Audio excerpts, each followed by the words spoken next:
Bonjour.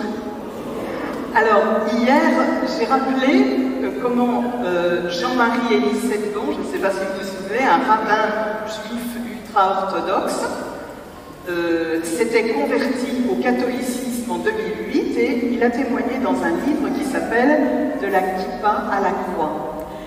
Et là, il rappelait comment lui, il avait vécu l'ancienne alliance et comment il vivait désormais la nouvelle alliance. Il a vécu ceci au milieu de nombreux combats parce qu'il avait beaucoup de questionnements, il avait beaucoup d'interrogations, il a mis du temps pour cheminer vers le baptême. Et puis il avait à charge une famille de 6 enfants et il était veuf. Et la fille aînée, l'aînée qui était donc une fille, avait 14 ans. Donc il était au milieu de beaucoup de problèmes. Il écrit d'ailleurs: il faut réaliser que le christianisme est fondé sur la folie de la croix. C'est-à-dire que le fondement du christianisme est au-delà de la raison humaine, au-delà de la perception humaine. On ne peut pas reprocher aux Juifs de ne pas voir que Jésus est Dieu, car qui le voit? On y adhère par la foi et par la grâce de Dieu. Alors, j'aurais pu choisir aujourd'hui de vous raconter comment il est tombé amoureux de Marie, parce qu'il le dit dans son livre. N'hésitez pas à lire le livre de la kippa à la croix. Moi, j'ai plutôt envie de partager avec vous ce qu'il a appelé, lui, le coup de grâce. C'est au moment où il chemine avec difficulté vers le baptême, donc ayant toujours une vie de rabbin ultra-orthodoxe avec ses enfants avec qui donc il partage les interdits alimentaires, avec qui il célèbre le Shabbat.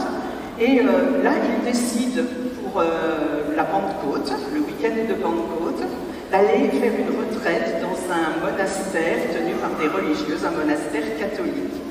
Et les religieuses ont accueilli avec beaucoup de bonne grâce cette famille nombreuse qui respectait donc les interdits alimentaires et puis qui mangeait donc cachère et puis qui suivait toute la liturgie catholique. Et il va vivre donc une illumination dans ce monastère. Alors voilà ce qu'il écrit. En arrivant au monastère le jeudi soir, soyons francs, je ne suis pas tourmenté par mon questionnement spirituel. Je suis épuisée. J'ai préparé les bagages des 6 enfants pour 4 jours, puis nous sommes partis tous les 7 de chez nous jusqu'à la gare de Lyon pour prendre le train jusqu'à Nemours. Là-bas, une sœur nous attendait en camionnette pour nous conduire au monastère. Bref, mon conflit intérieur a été enseveli sous des préoccupations très prosaïques et la fatigue physique. Je ne pense à rien, nous nous installons pour la nuit. Nous sommes logés dans 2 petits ermitages séparés par un oratoire. Le vendredi matin, je me réveille tôt, il fait jour, et comme les enfants dorment encore, je me rends à l'oratoire.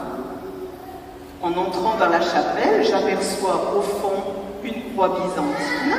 À droite de cette croix, il y a une grande icône de Marie, et à gauche, un tableau de la Sainte Face du Saint-Suaire, à côté d'une fenêtre qui donne sur le ciel. Je m'approche et je m'assois. Très vite, mon regard est attiré par la peinture de la Sainte Face. Et soudain, je me mets à ressentir des frissons. Je pressens dans ma chair qu'il va se passer quelque chose. Et tout à coup, je vois les yeux de la Sainte Face s'ouvrir. Je plonge alors dans une béatitude indicible. Puis après un certain temps qui m'a semblé assez long, les yeux de la Sainte Face se referment et les choses reviennent à la normale. Je reprends lentement mes esprits et je regarde le ciel. Et brusquement, je réalise ce qui vient de se passer et je prends peur. Je me dis que je suis en train de perdre complètement la tête. Je m'inquiète terriblement pour mes enfants, eux qui ont déjà perdu leur mère. Il ne manquerait plus que leur père soit envoyé dans un hôpital psychiatrique. Je me demande ce qui m'arrive, tout est flou dans ma tête, et je mets très longtemps à redescendre sur terre. Puis je retourne mes yeux vers la Sainte Face, et là, c'est décidé, je ne bougerai plus. Même si les enfants débarquent, je ne bougerai plus jusqu'à ce que j'aie une réponse claire. J'en ai assez de ce Dieu qui joue à cache-cache. Je n'en peux plus, je ne suis pas maso, cette fois, ça passe ou ça casse. Je veux qu'on en finisse maintenant. Alors, ses yeux s'ouvrent à nouveau. Et à ce moment précis, c'est l'illumination. Je bascule totalement. C'est un retournement complet. Enfin, aussi incroyable que ça puisse paraître, en un instant, je suis prêt à jeter la loi juive à la poubelle. Je n'ai plus envie de manger cachère. C'est le coup de grâce. Moi, juif orthodoxe, j'atteste que sans cette grâce, jamais je n'aurais pu abandonner la pratique de la loi. Je comprends si bien ce que saint Paul a vécu dans sa chair. La première conséquence de cette illumination est un changement total de repère. Avant, j'avais le désir du Christ. Maintenant, j'ai une foi aimante en la personne même de Jésus. Subitement, il est devenu la référence, le fondement, la source de tout. Et ensuite, je découvre l'Écriture à travers une nouvelle lumière. Je comprends l'Ancien Testament à travers le Christ. Comme dit saint Paul, un voile était devant mes yeux et il est tombé. Tout devient clair. Et enfin, la dernière conséquence de cette illumination est que je me sens appelé à devenir serviteur de l'Église. Quand je ressors de l'oratoire, une seule chose m'intéresse, lui, Jésus, Dieu fait homme. Mais je ne dis rien à personne, ni aux enfants, ni aux sœurs. Je reste très naturelle et pendant toute la semaine, je ne change rien à notre mode de vie. Je continue à manger cachère. C'est le soir du Shabbat qui suit notre retour à la maison que le miracle se produit. Je m'explique aux enfants en leur racontant mon histoire avec Jésus depuis ses débuts. Du jour au lendemain, il n'y a plus ni Shabbat ni cachère à la maison, c'est terminé. Les enfants qui m'ont toujours connu habillée en rabbin me voient maintenant vêtue comme tout le monde, en jean, chemise ou t-shirt. Et vous pensez probablement qu'ils doivent être choqués par ces changements très rapides. Eh bien non, pas du tout. La façon dont ma conversion est acceptée par mes enfants, qui eux n'ont pas vécu d'illumination, est un miracle. Pour moi, cela ne fait aucun doute. De même, la façon dont moi-même je vis les choses est une grâce. En effet, ma conversion aurait pu être un choc pour moi aussi. J'aurais pu me déconnecter de la réalité.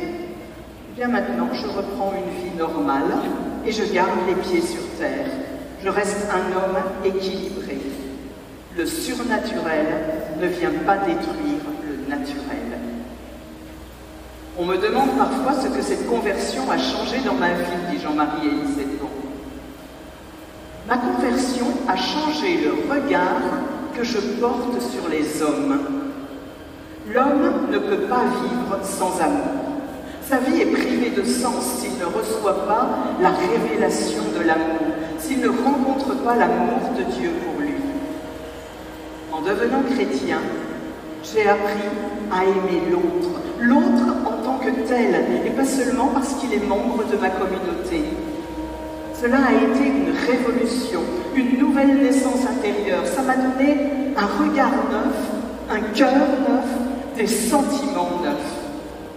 Aujourd'hui, je suis sensible aux événements du monde, à tous les événements et pas seulement à ceux qui touchent le monde juif.